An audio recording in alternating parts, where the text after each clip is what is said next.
ಆದ್ರೆ ಆ ಊರಿಗೆ ಒಂದು ವಿಚಿತ್ರ ಸಮಸ್ಯೆ ಇದೆ.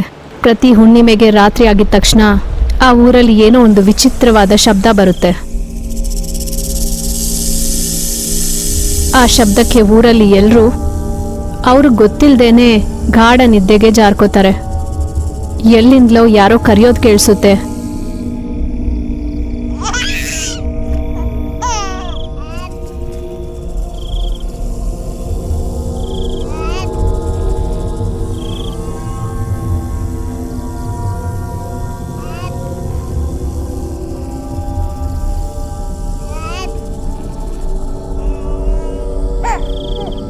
ಆ ಕರೆತಕ್ಕೆ ಊರಲ್ಲಿ ಅಂಬೆಗಾಲಿಡೋ ಚಿಕ್ಕ ಮಕ್ಕಳು ಯಾರೋ ಒಬ್ರು ಆಕರ್ಷಿತರಾಗಿ ಹಾಗೆ ಹೋಗ್ಬಿಡ್ತಾರೆ.